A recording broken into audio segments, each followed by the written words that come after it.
नमस्कार। मैं advocate Saurabh Tiwari, alumnus of the law school BHU.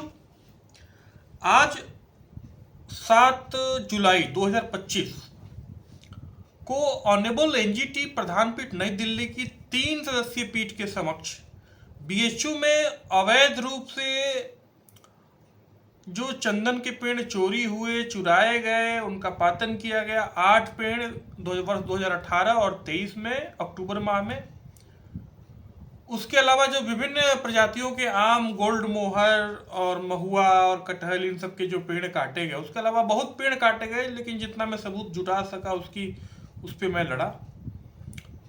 तो उस पर सुनवाई हुई और ऑनरेबल एनजीटी ने, सच पूछिए तो आज बीएचयू को बहुत ही फटकार लगाई, एक व्यवहारिक शब्द में कहें तो डांटा, और बीएचयू कहीं ना कहीं पकड़ा गया है। जो गलत कृत्य किए गए, तो पदाधिकारी यहाँ के पकड़े गए।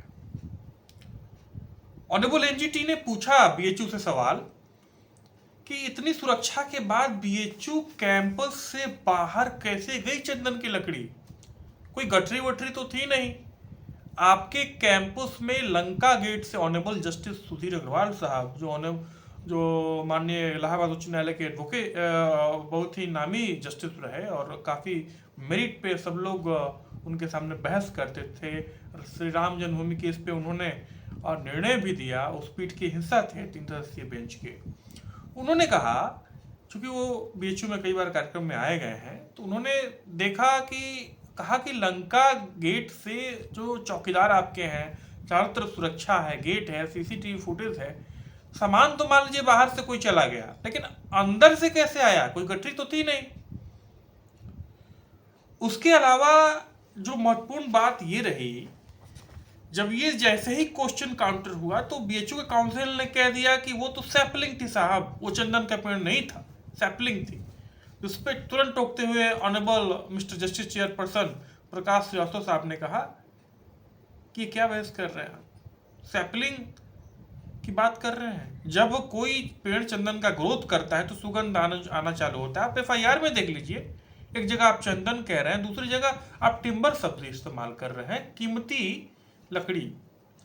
तो टिम्बर क्या होता है? टिम्बर सैपलिंग होता है क्या? तो बीएचयू के काउंसिल इसके बाद बैकफुट पे चले गए और 2 सप्ताह का समय मांगने लगे। हालांकि ऑनरेबल एनजीटी ने कहा कि नहीं, हम समय नहीं देंगे, we will consider and pass the order.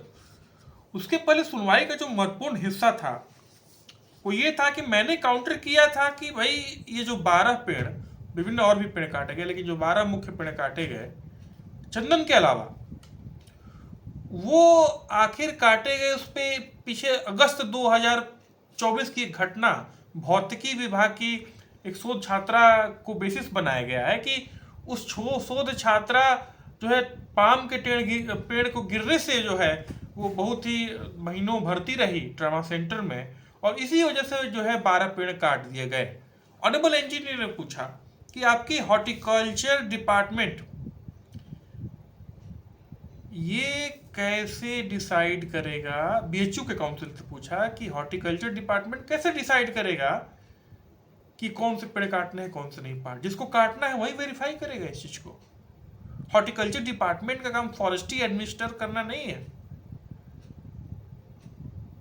Honourable NGT, मैंने जो आर्गुमेंट किया कि ये तो बाद में कागजी कार्रवाई है, ये बस अपने आप को सेव करने के लिए, ऑनरेबल एनजीटी ने भी कहा इस बात को मौखिक टिप्पणी करते हुए, this is the after thought. जब ज्वाइंट कमेटी गई थी तो आपने उस समय कुछ ही नहीं कहा उनसे, और अब आप कह रहे हैं कि साहब ऐसी सी बात है। उसके अलावा जो चंदन के पेड़ को लेके मैंने एक पॉइंट आउट किया ऑनरेबल एनजीटी के सामने कि ये एक वर्ष 2018 में कह रहे हैं कि 4 पेड़ कटे चंदन के, उसके बाद उसी अक्टूबर माह में 2023 में 4 पेड़ और कटते हैं चंदन के, लेकिन इनको पता नहीं होता है कि वो चंदन के पेड़, इन्होंने कीमती लकड़ी लिखवाते हैं। यही बात ऑनरेबल एनजीटी ने भी पॉइंट आउट किया।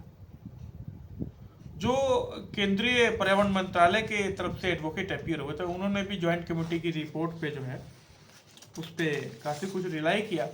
बहरहाल एक environment is a grave concern, न केवल बीएचयू, हमें बाहर भी देखना होगा हर जगह, और this is the fight for justice, this is advocacy. इसको आप सबका प्यार, आप सबका बहुत धन्यवाद।